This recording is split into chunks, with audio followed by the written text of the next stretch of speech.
بسم اللہ الرحمن الرحیم ونصلی ونسلم علی رسولہ الکریم اما بعد بسم اللہ الرحمن الرحیم۔ نبی اکرم صلی اللہ علیہ وسلم کی سیرت کا موضوع چل رہا ہے سارے عالم کے اندر، اور اگر میں یوں کہوں کہ سارے انسان تو بھی یہ غلط نہیں ہے، اس لیے کہ محمد رسول اللہ صلی اللہ علیہ وسلم تھے ہی ایسی شخصیت کہ ہر ایک انسان، وہ کسی بھی مذہب کا ہو، کسی بھی طبقے کا ہو، کسی بھی جماعت کا ہو، وہ محمد رسول اللہ صلی اللہ علیہ وسلم کا نام ادب کے ساتھ لیتا ہے اور پھر اس کی ادب اور تقدس کا خیال رکھتا ہے۔ چہ جائے کہ میرے دوستو، میں نے پہلی ویڈیو میں ذکر بھی کیا تھا کہ ہم نبی علیہ الصلوۃ والسلام کا نام لکھ کر کیک پر کاٹتے ہیں اور احتجاج ہم کر رہے ہیں کہ ڈنمارک والے نے خاکہ بنایا، وہ کافر غیر مسلم دشمنی میں مخالفت میں آ کر خاکہ بنائے۔ غلط کام ہے، نہیں کرنا چاہیے، ہم بھی اس کو جو ہے کنڈم کرتے ہیں، لیکن ایک مسلمان اپنا دعویٰ کرنے والا مسلمانیت کا اور پھر عشق مصطفیٰ کا دعویٰ کرنے والا اگر اس انداز کے اندر محبت کا اظہار کرے تو یہ بڑی دکھ کی بات ہے۔ میرے دوستو، اللہ رب العزت نے اپنے پیارے حبیب صلی اللہ علیہ وسلم کو وہ عظمت عطا کی ہے کہ ہم دیکھیں کہ لا الہ الا اللہ یہ وہ جملہ ہے جو آدم علیہ السلام سے لے کر محمد رسول اللہ صلی اللہ علیہ وسلم تک چلتا رہا۔ یہ ایک جملہ کلمے کا بالکل اسی انداز میں رہا،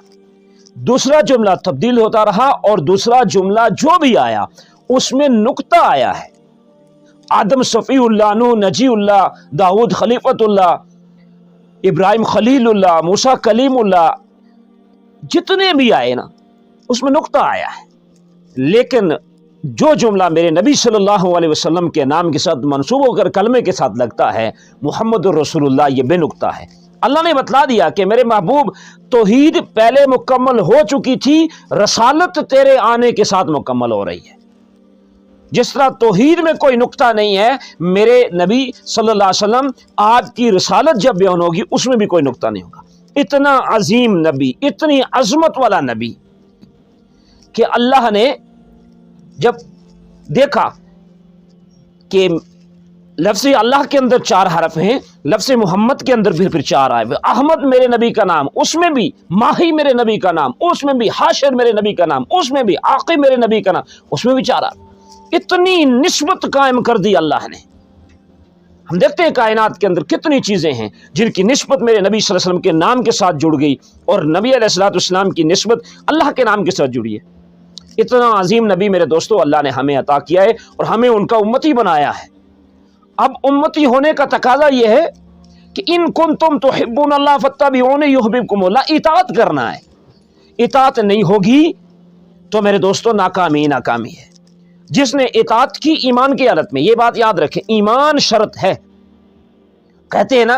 کہ ابو لہب نے سویبہ لونڈی کو انگلی سے آزاد کیا اور اس کو پانی ملا، اس کو پانی ملا۔ میرے دوستو ایک بات یاد رکھیں، کوئی بھی عمل نیک اس سے اجر ملنے کے لیے ایمان شرط ہے۔ آج کوئی بھی کافر سڑک بنوا لیتا ہے، کوئی بھی نیک کام کرتا ہے، اس کو اس کا اجر یہ نہیں ملے گا کہ آخرت میں اس کو کچھ سارا ملے،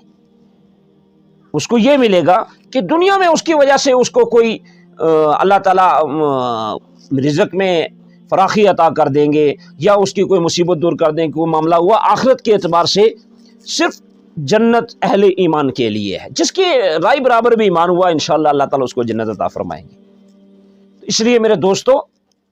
ایمان شرط ہے۔ ایمان کی حالت میں جس نے میرے نبی کی اطاعت کی، جس نے میرے نبی کے ساتھ محبت کی، جس نے عقیدت کا اظہار کیا اور وہ اس کا وہ عمل شریعت سے نہیں ٹکرا رہا، اللہ کے نبی کے لائی ہوئی شریعت اور دین کے ساتھ ٹکرا نہیں رہا، اور وہ خرافات نہیں ہے، فضول خرچی نہیں ہے، تو اس پہ اللہ ضرور اجر دے گا۔ اور ہر مسلمان کو اس پہ خوش ہونا چاہیے کہ ہمیں اللہ نے بغیر کسی محنت کے اپنے محبوب صلی اللہ تعالی علیہ وسلم کی امت میں